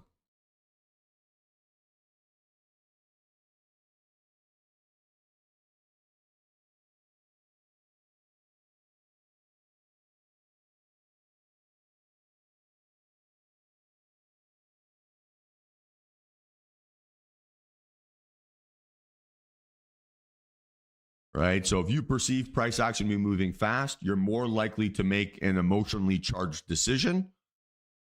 Voice crack there. If you're making an emotionally charged decision, you're unlikely to be following your rules, right? You're likely to be reacting to an impulse or an insecurity or whatever. And that's not the usual right way to do things. But yeah, I feel pretty good. I don't feel like I'm going to place another trade here this morning. Pretty good trading day. I'll take it. Nice little capper to end the week. I have one green this week. My YouTube guests, how'd your guys' week go?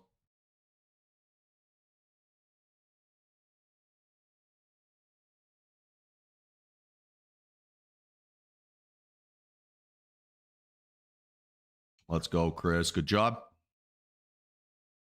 Let's go. Passed an eval. Congratulations.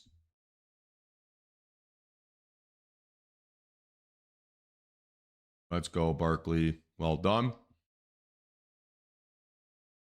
Let's go, Tony. Congratulations. Nice work, John. Well done, CD.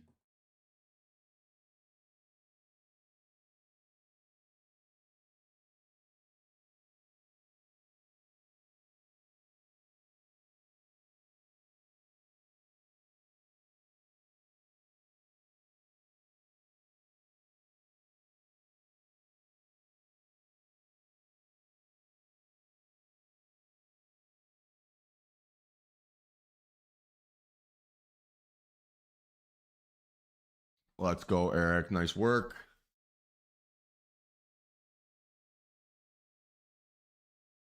Love that, Tyler. How do you feel about that first week of being just rigid rule follower?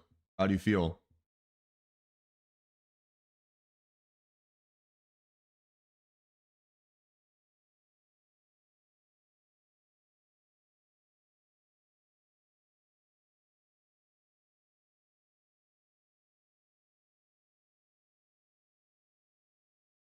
Let's go, Rusty.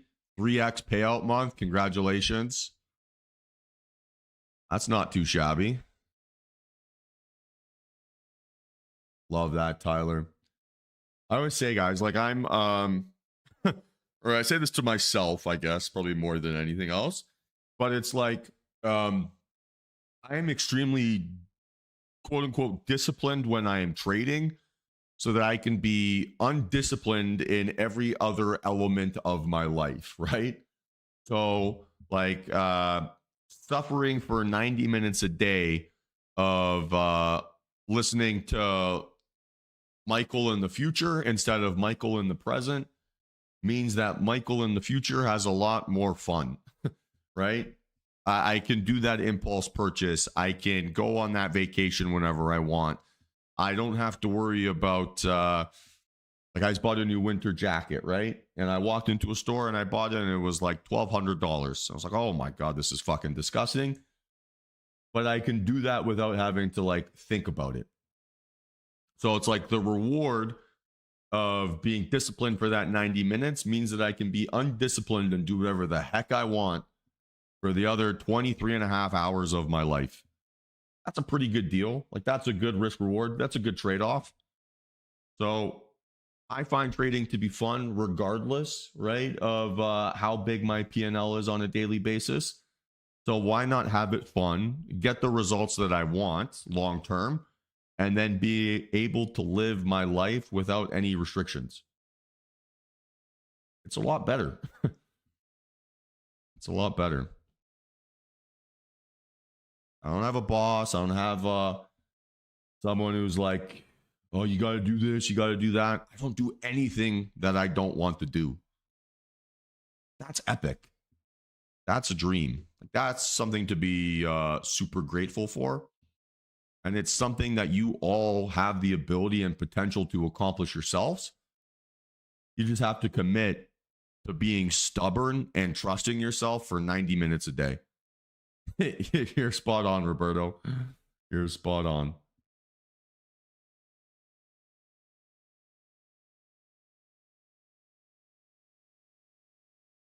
So it's just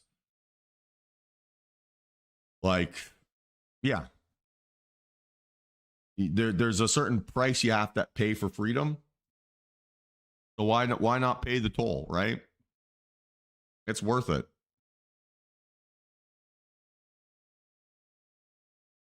Like I'm way happier trading for myself, trading my own money, being fully dependent on me than I ever was working at a hedge fund. And don't get me wrong, working at a hedge fund was awesome, right? I worked with super smart, intense people. I learned a ton. I got paid a ton. But I was owned by someone else, right? Someone else was responsible for how successful I was. I was chasing their dream, not my dream. Fuck that. That's not worth it. I'd rather fully chase myself.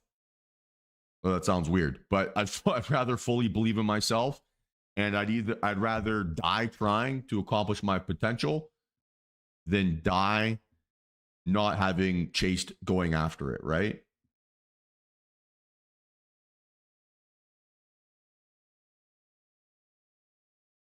Hey, Jake, green is green, man. You got to create that proof of concept for yourself, and then you can scale up. So I actually would view that as a long-term win. You did the thing that is best for you tomorrow, not the thing that best feels best today. Hey, Brian, welcome. And you made it easier for future Jake to win.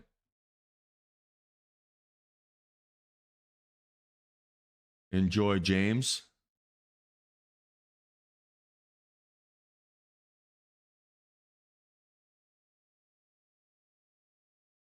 Well, I know, Akeem, that I'm never gonna get that on a daily basis, right? For me to hit 2 or 3% a day, I would be the greatest trader of all time, right? Like if you do that consistently, they're writing books about you. They're whatever. You're like the world's greatest market savant. So I don't have that expectation. That for me would be a limiting belief. Like I'm not judging myself on my daily P&L. I think that that's a big trap. I'm judging myself on how well did I follow my rules? Could I learn something new here today? Can I apply what I learned tomorrow? That's my feedback loop. Because if I just focus on getting a little bit better, learning something new, improving my technique each day, then I will make a lot of money. James, reach out to Eric. He'll walk you through the Discord.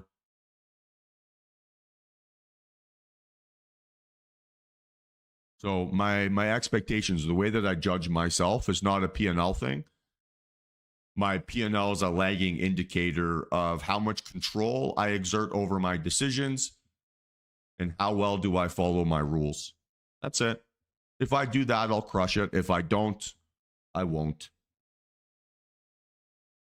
So I'm not really like I barely keep track of my P&L in my head on a day-to-day basis because it always just complicates my decisions. And yeah, you're never going to hit 2 or 3% a day, day after day. That's impossible.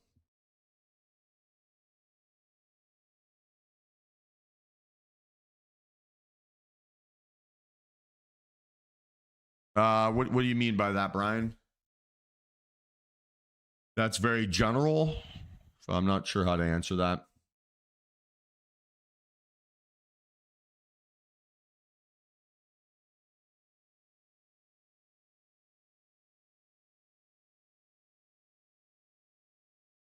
I mean, it does, Paco, right? But you're not going to hit it every single day.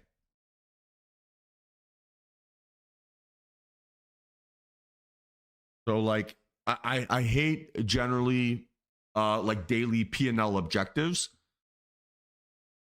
because what happens when we don't hit it, right? Let's say that your objective is to make $500 a day, and now you're up 450.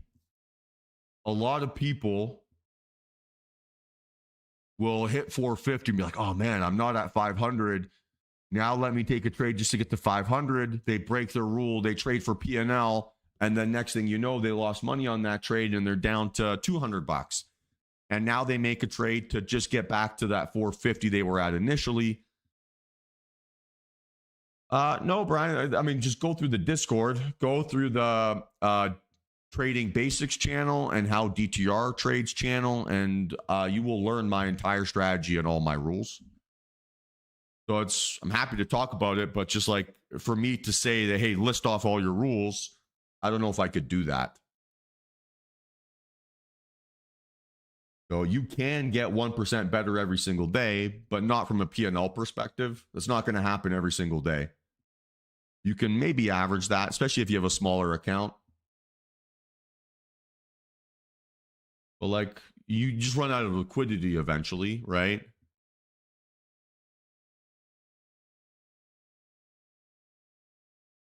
I don't know. It's probably 30 maybe people, Tony. Something like that.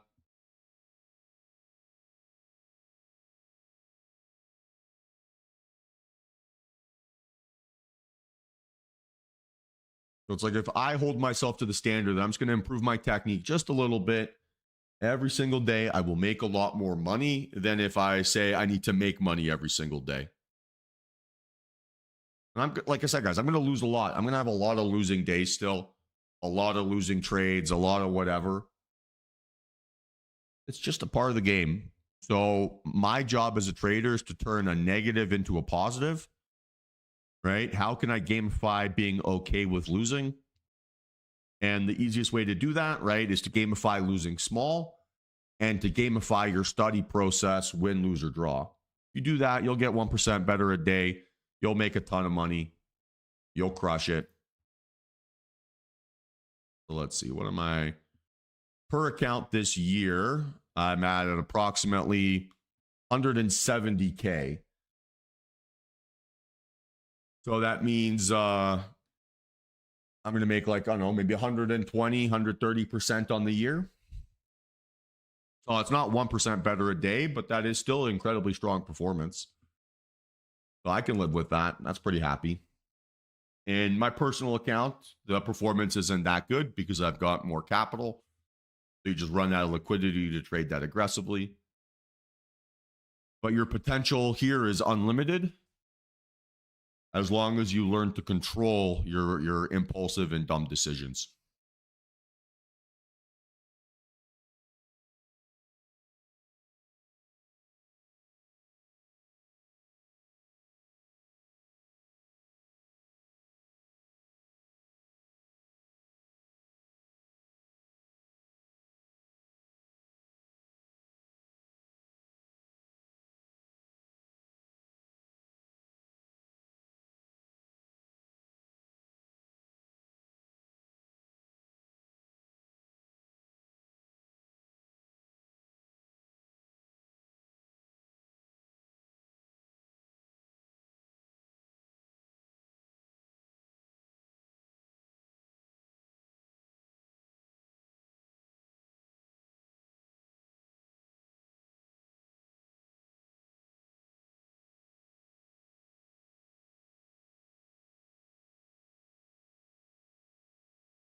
So Barkley, do you copy your personal account like the props, or do you trade that on its own?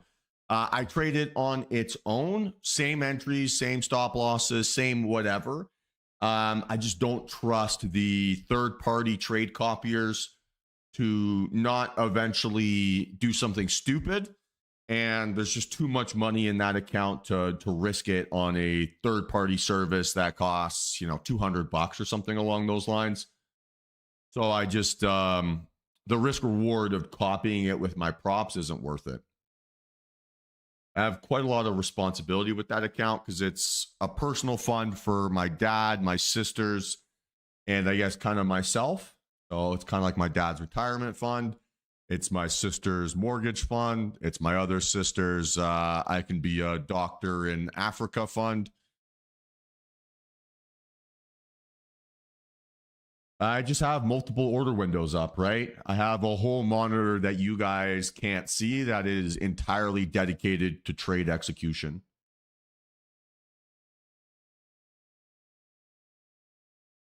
So I don't know, it's not impressive, to be honest. You just get used to it, right? Like when I was working institutionally, I would have like 10 trades going at once, 10 different order windows at once. So you just get used to it. You get used to whatever, and it's not that complicated. I've had it more complicated in the past. I've had like 5 execution windows going on in the past before.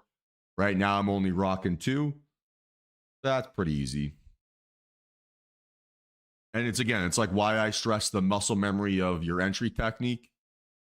Because then the less you have to think about it, the faster it becomes.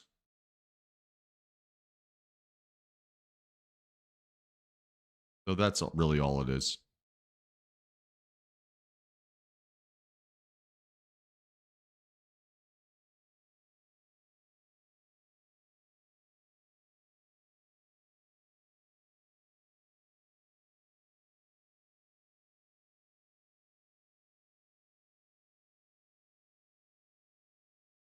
All right, guys, any other questions here? I'm not going to stick around and watch this price action any longer. Stoked on the day. Not going to do anything stupid. And again, I'm being proactive, not reactive here, right? Not to say that the market can't give me a move, but fuck it. I'd rather finish the day green, right?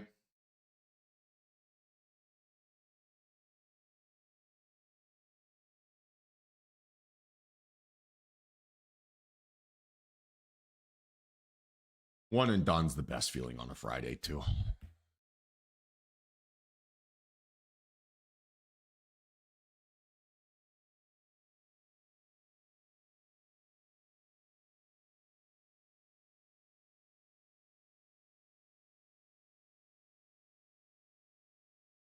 Nice work, Christopher.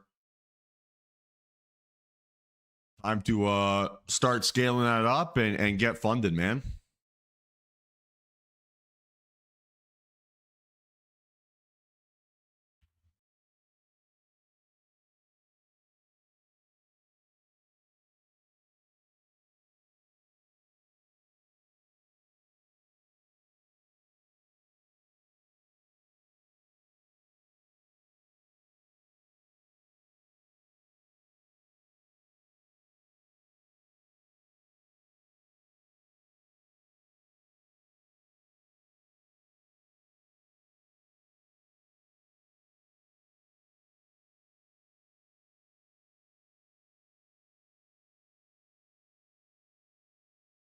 Yeah, Patrick, I don't care. Sorry, I just don't care.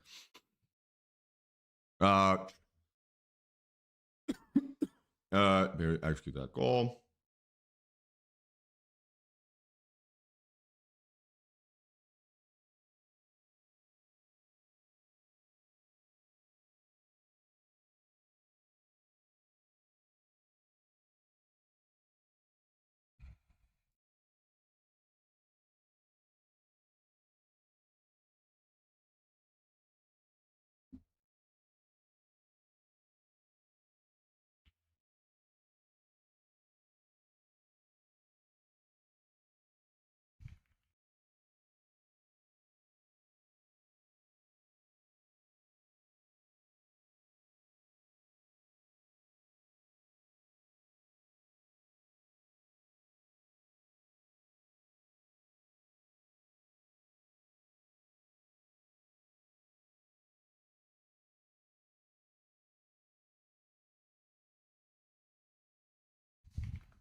So Scott asking, why did I stop trading 13 accounts? Twofold. So yeah, like Jake is saying, I was just noticing a difference in my executions between Top Step X and my Trade Evade accounts. So I was getting worse fills, worse stop losses, worse take profits on those accounts. So I was just starting to get a little bit annoyed by that. And then those 5 Top Step X accounts were fully payout eligible. So I had my 30 green days and I could take all the profits from those accounts. So I was like, all right, I'm kind of getting annoyed with how these are behaving. I can take a max payout. Let's just take it. So I'll get back up to 13 or more here pretty soon. I've got a couple evals that I'm copying across that I'm sure will get passed soon enough. But it was just I could take a full payout. The technology was kind of being a bit annoying or giving me worse performance than my other benchmarks. So just a good excuse to take my money and run. Like my number one objective with these prop firms is to make the money real. So the money is only real once it's in my bank account, and everything else besides that is just pretend, right? It's like it's nothing. So until it's in my bank account, my risk is not getting paid. So I want to de-risk effectively by getting paid and taking the biggest payouts I can as often as I can.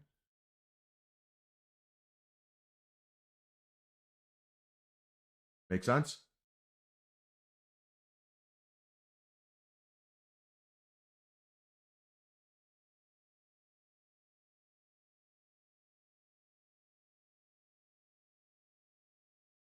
Yeah, like I love props. They've been incredible to me. I've made a lot of money trading them this year, but it's not bigger than my personal account. So I don't really care to a certain extent if I'm trading 2 prop accounts or 50 prop accounts. The prop accounts are kind of how like I pay for my lifestyle, what pays my car insurance. It's what pays for hotels when I go travel. It does those things. And I don't spend that much a month. Like I'm pretty frugal. So that just is my spending money, quote unquote. Everything else gets reinvested into the market or into my business.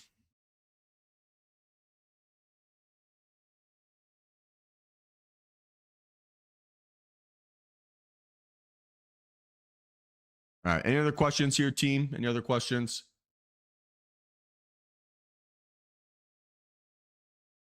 Well, I've got no issues with Top Step. Top Step is fine. They pay out quickly, they do whatever.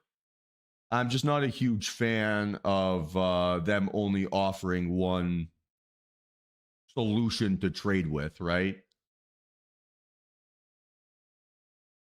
They only offer their own internal platform. They stopped offering Trade Evade and Rhythmic accounts and all these other options you could trade. So it's not as appealing as some of the other companies these days. Again, there's no such thing as like the best prop firm. They're all pretty similar. Again, like I don't want you guys to overthink it. I closed my Top Step accounts because I could get a full payout. Like that is the primary reason. If I couldn't get a full payout and they were giving me 1 or 2 points worth slippage, I wouldn't care. But because I can take a full payout, I'm going to find any excuse to take all my money and run. So why not, right?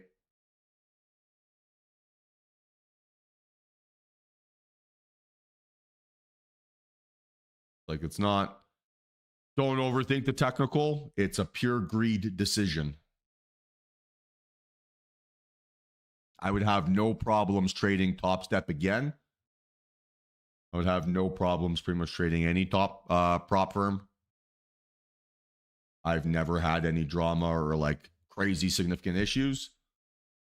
But if on one account you're constantly getting 3 or 4 points less, it does add up. So take your money and run.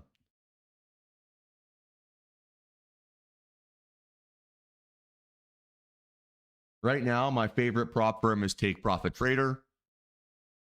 And so I'm going to try to get max allocated there. And simply like them because they offer daily payouts once you're funded. So again, I reduce my risk by increasing my surface area of when I can get paid, right? That's why I like Take Profit Trader, why it's appealing. Because anytime I have a good day, I can go take it. So that for me is a nice perk. And again, right? Keep stressing this. The money is not real until it's in your bank account. So until then, you're just trying to gamify it as much as possible. Play around as much as possible. Find your money printer, right, as quickly as possible. And then just exploit that game as much as you can. And just repeat that cycle over and over and over again. All right. Any other questions here, guys? Any other questions?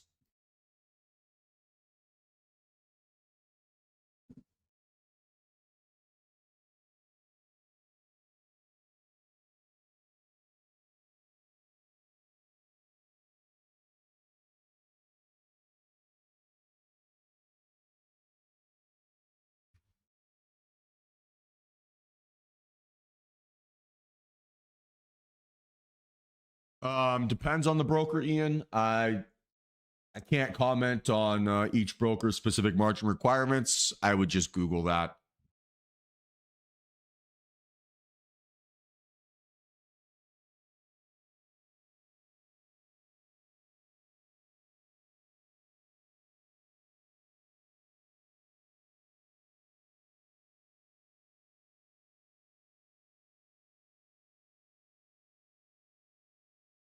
All right, guys. Excuse me. If no further questions, I'm going to kill the stream here for the day. Excellent end to the week there, guys. We really crushed it this week, to be honest. Pretty consistent. So no complaints there. Pretty stoked. And yeah, no complaints with how we traded. So same deal like always, guys. If you have any questions, hit me up outside of market hours. I'll do my best to get back to you as soon as I can. Otherwise, please have yourselves a safe and fun Halloween weekend. And I'll see you guys on Monday.